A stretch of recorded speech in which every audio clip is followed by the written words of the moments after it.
Alright, so today we're going to be talking about Chapter 9, Lesson 2. This is called Representing Linear Functions. So when we're representing linear functions, there's three different ways that we can do it. One of them is by using a function table. One is by using a graph.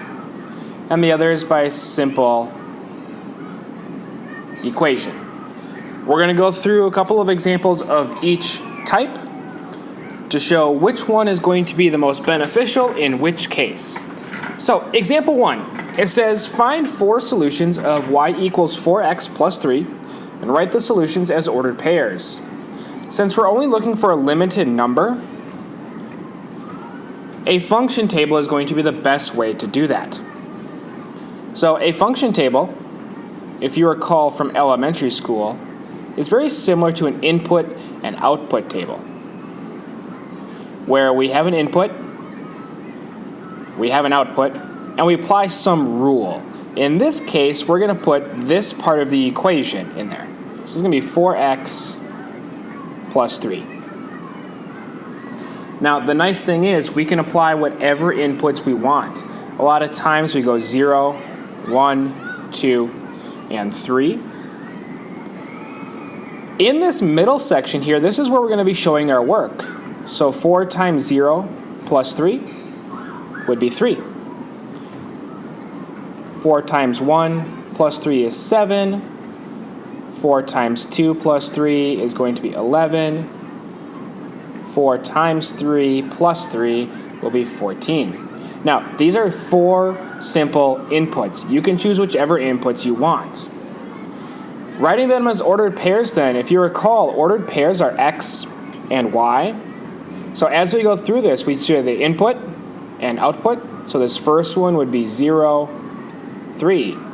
Then we have 1, 7, 2, and 11, 3, and 14. A table is a really great way to organize very limited number of solutions.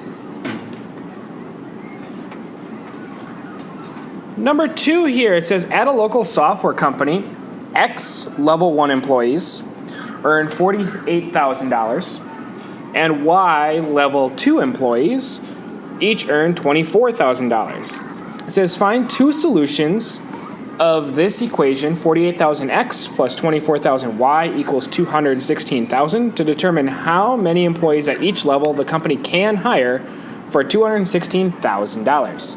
Explain each solution. So, what I'm going to do is I'm going to start simplifying this. I want this equation to look very similar to this, which means that if my equation started off like this,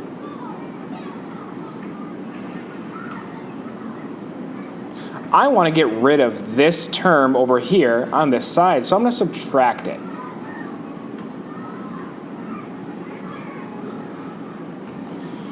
I'm left with 24,000y is equal to negative 48,000x plus 216,000.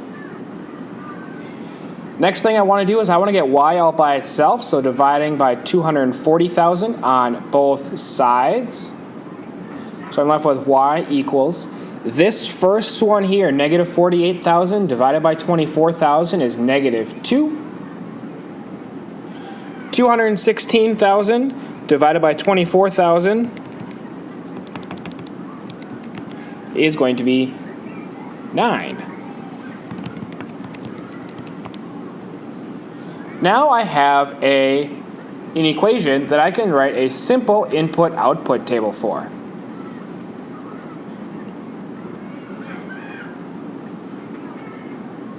And in here I have negative 2x plus 9.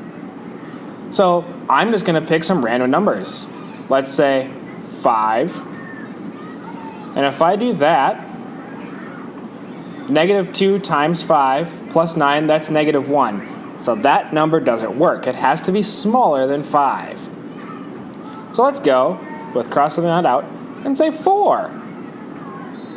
Negative 2 times 4 plus 9 would be 1. That works. 4 level 1 employees while there's 1 level 2 employee. If I do 2 then, negative 2 times 2 plus 9 would be 5. So I could do 4 level 1s and 1 level 2. Or I could do 2 level 1s and 5 level 2s. Now, those are simply 2 options. But that is going to be how you would do that kind of problem. Now, we could also graph them. If we want to graph them, remember we plot the ordered pairs.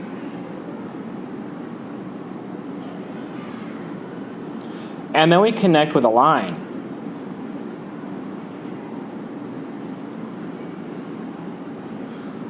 So if I have this example here, y equals x plus 2. If I make a table, and I simply put in some values for my input, 0, 1, and 2. 0 plus 2 is 2. 1 plus 2 is 3. 2 plus 2 is 4. So my ordered pairs could be 0, 2, 1, 3, 2, 4. If I utilize those 3 ordered pairs and plot them, so here's 0, 2, 1 and 3, 2 and 4. And then if I take a ruler, I can connect those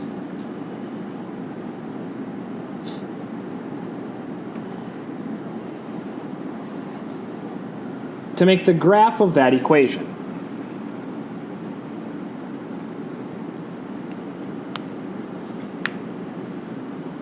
And then last example, example 4, it says Nico has walked 3 miles today and plans to walk another 1.5 miles every day from now on. The total number of miles y walked can be represented by the equation y equals 1.5x plus 3, where x is the number of days walked after today. So it says state the x and y intercepts and then graph the equation.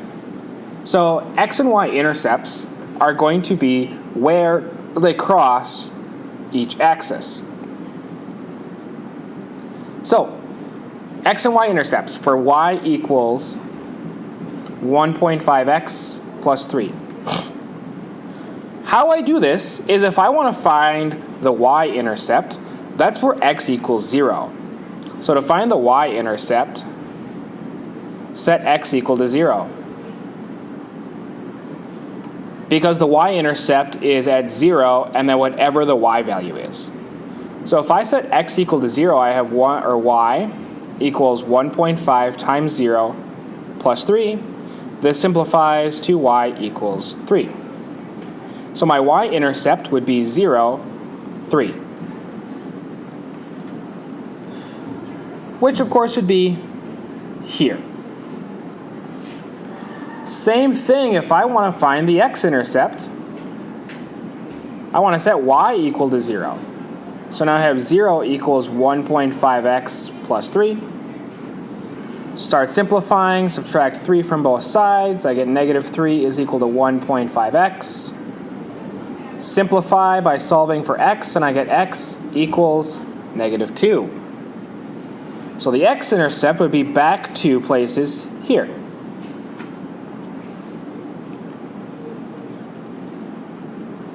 And if I connect those 2 dots, I have a graph that looks like that. Now, if I interpret the x and y intercepts, so the x-intercept of negative 2, 0 means Nikos started walking 2 days ago.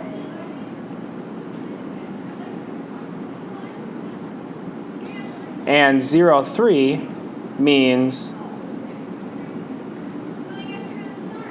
he's at 3 miles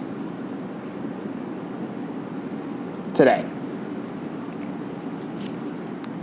All right, that's the end of lesson 2. If you have any questions, please let me know.